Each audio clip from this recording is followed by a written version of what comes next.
Hello, I'm Dr. Kenneth Goldberg, and I'm the author of The Homework Trap: How to Save the Sanity of Parents, Students, and Teachers.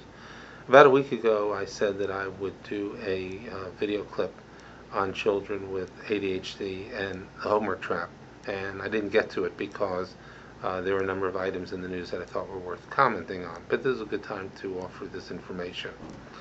The issue with children with ADHD, first of all, we need to be aware that the diagnosis is being used to a great degree these days, and it is being overdiagnosed.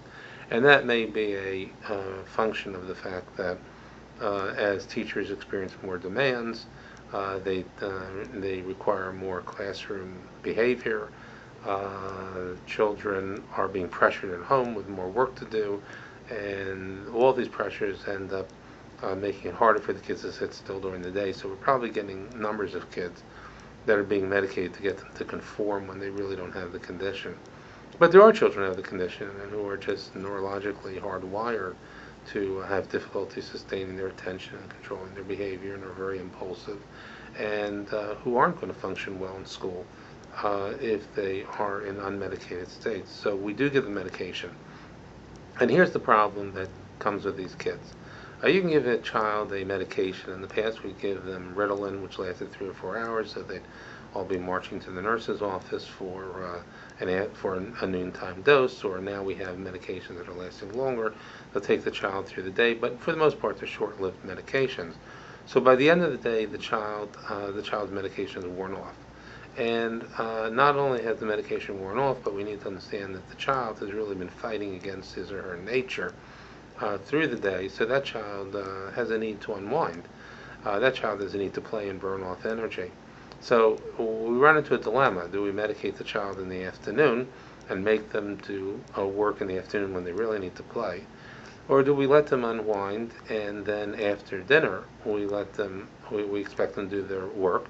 But the reality is there's no good way to medicate them in the evening.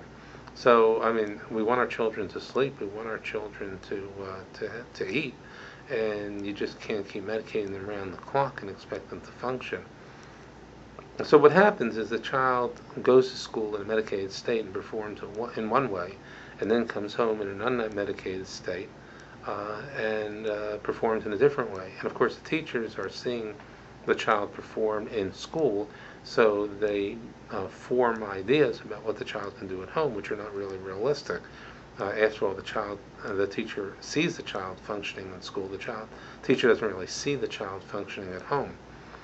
So what happens is parents are being pressured to make children do things with a condition that makes it hard for them to do it, without any treatment that would make it easier for them to do it. So the upshot of all this is that children who have ADHD really need less work in the afternoon and evening than other children do. And this, as those who have followed my model know, I'm a strong believer in time-bound assignments for homework, and that when we have all these debates about how much homework kids should have, and the norm in the field seems to be 1 hour, 10 minutes per night per grade, which may or may not be a good norm, but at least it is a finite norm. And then, of course, 10 minutes doesn't mean anything if it's an assignment that's labeled 10 minutes as opposed to 10 minutes by the clock. So I've been advocating that we limit it to 10 minutes by the clock. But for children with ADHD, they actually need a shorter period of time. So if your child has ADHD, you really want to get into your 504 plan